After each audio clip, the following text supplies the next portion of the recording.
Hear today's scripture from the complete Jewish Bible translation, Deuteronomy 30, verses 11 through 20.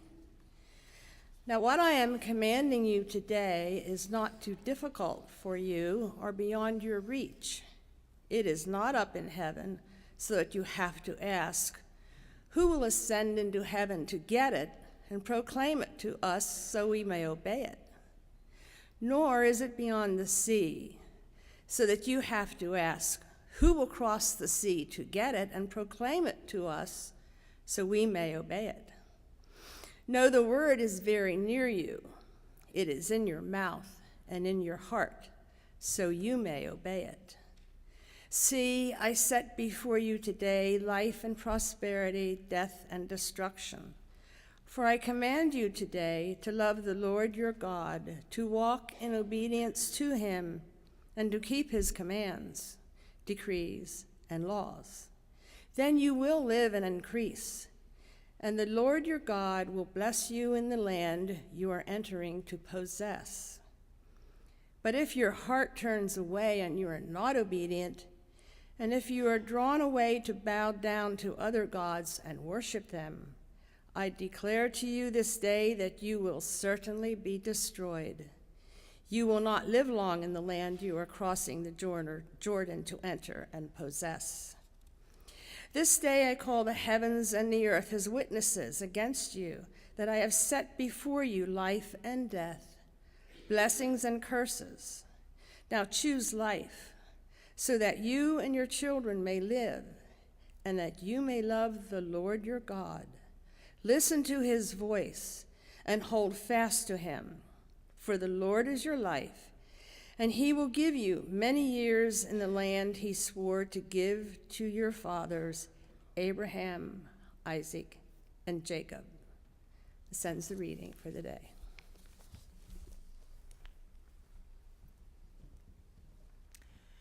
So this week we're still in this season after Epiphany, when we are exploring this poem called I Believe Even When, that was found inscribed on a cellar wall in a concentration camp in Cologne, Germany. Today the verse or the line that we're looking at is, I believe through any trial there is always a way. In this verse or line, I hear the prisoner expressing a trust in the faithfulness of God. That even though today might not be what he or she wanted, there is a time when this will end, when this trial, this imprisonment, this suffering, this loss will end, and life will be better. It's something that the writer wants to be true about God, that God will be there, that God will help make that happen. And so I ask you, what do you most want to be true about God? Do you want it to be true that God's faithfulness can be trusted? Which is the message that we get over and over in the stories of the Bible. This past week, I also heard a conversation or an interview of a POW that was a POW in Vietnam, one of our service men who was a POW in Vietnam. And what they said was that he found that he could predict which prisoners were going to make it and which weren't. And the interviewer said, well, how did you know that? How could you tell? And he said, the optimists weren't going to make it. The optimists were the ones who would pick a date and say, I'm going to be released by Christmas, or I'm going to be released by Easter. And those dates would come and go, and their trust faded.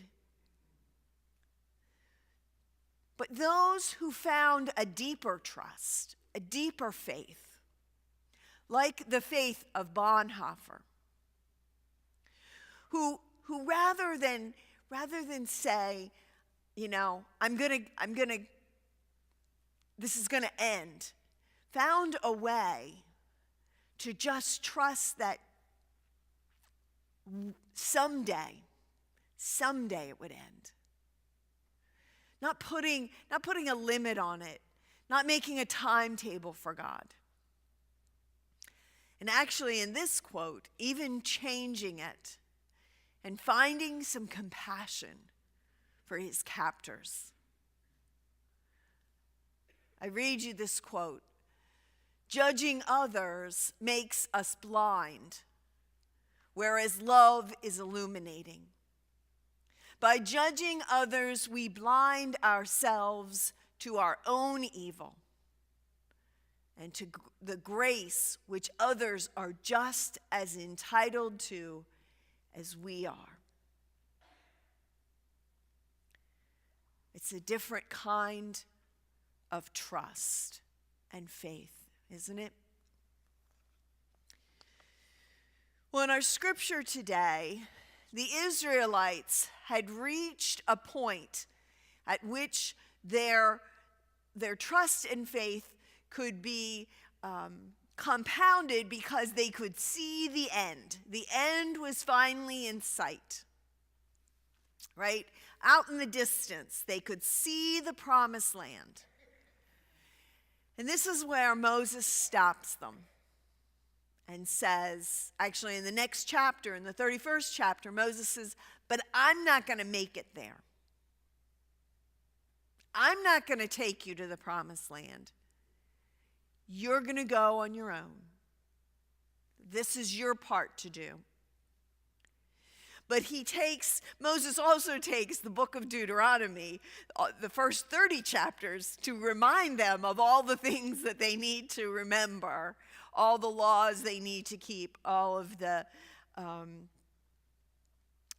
pieces that will continue to help them to thrive as a community.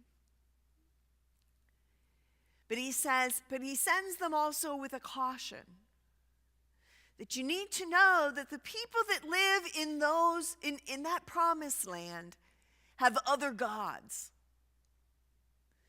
And they might be gods of wealth or prosperity,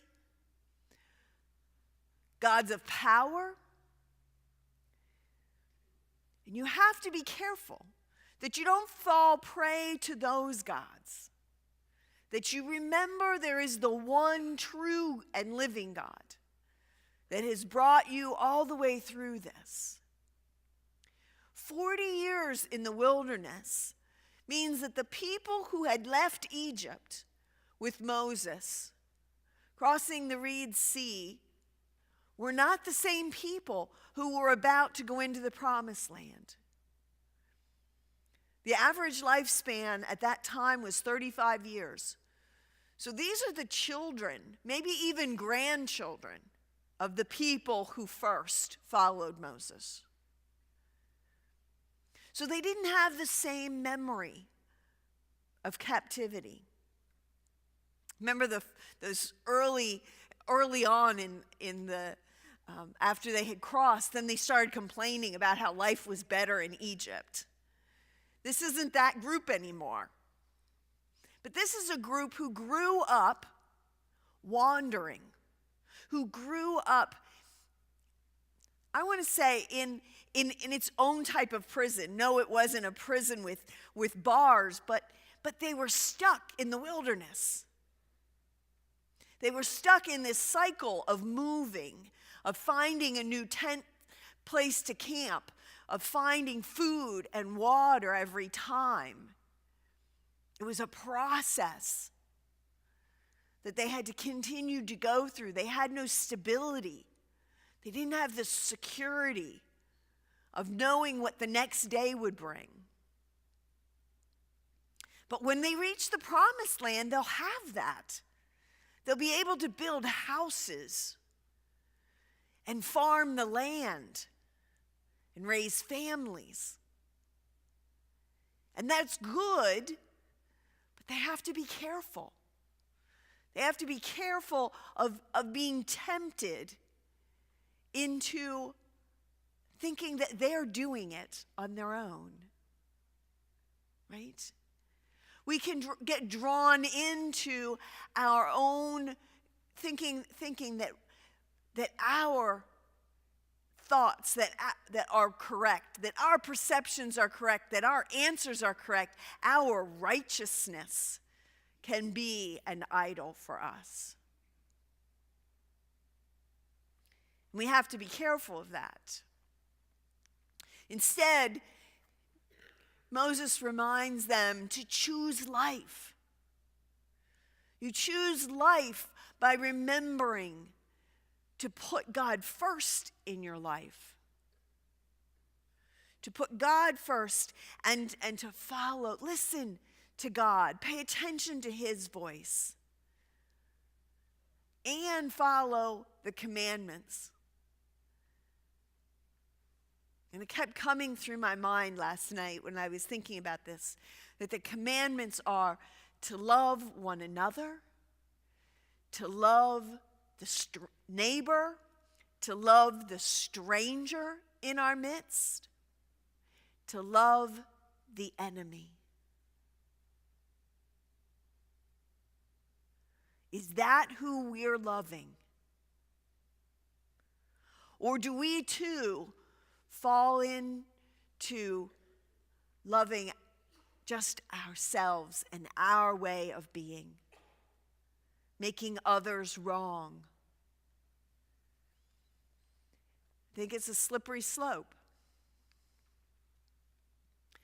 I also heard this analogy of saying, which radio station are you listening to?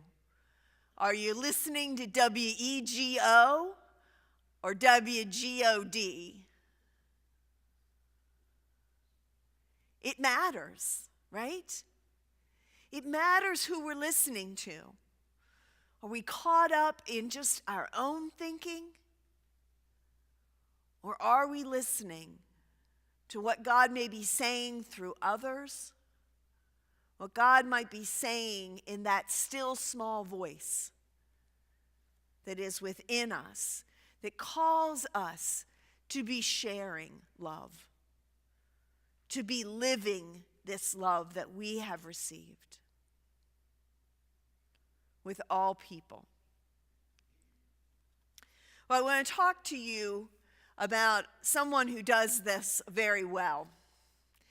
This is Father Greg Boyle, and he is surrounded there by members of the Homeboy Industries.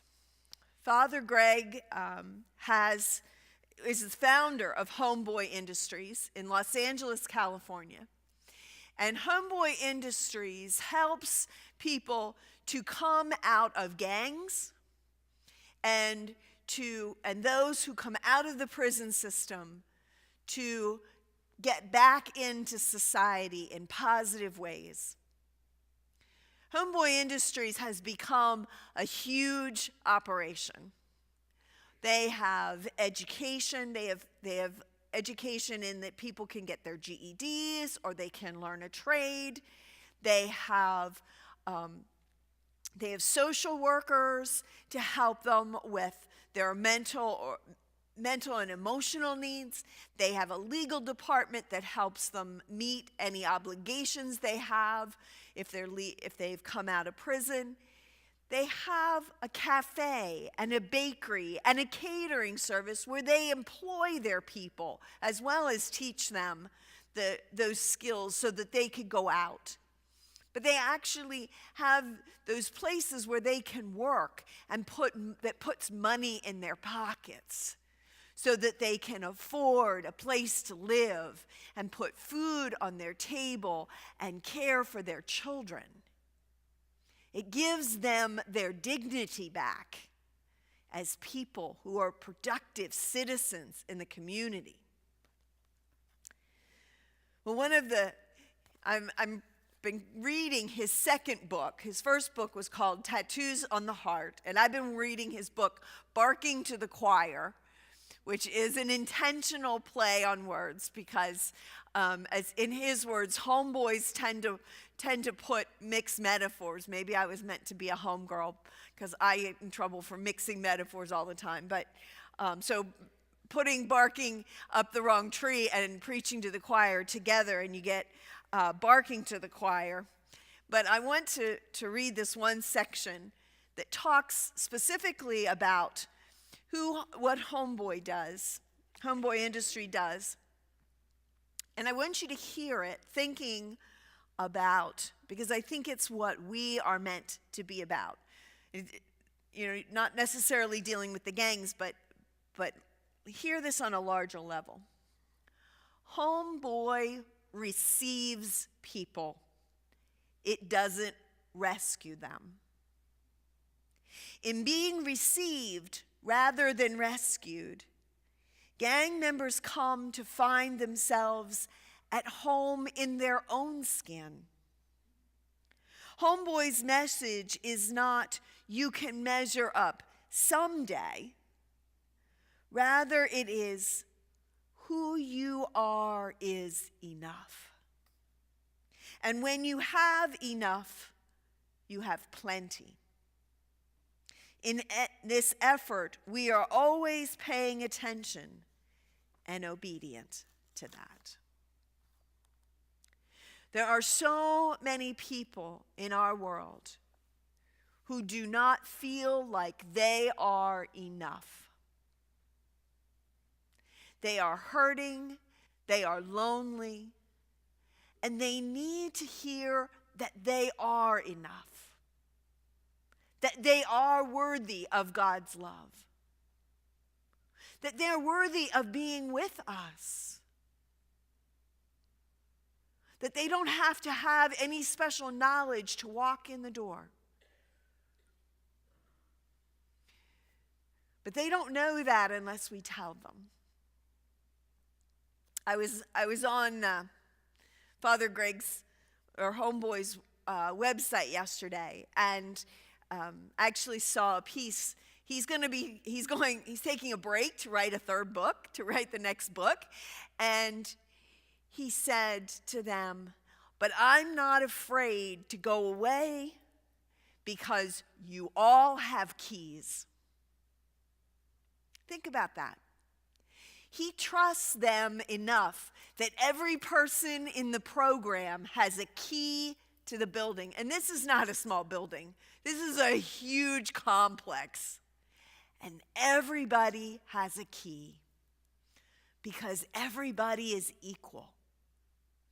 Every person is valued. All are welcome. And they bring people to Homeboy to get cleaned up and to help get them straight. What a beautiful thought.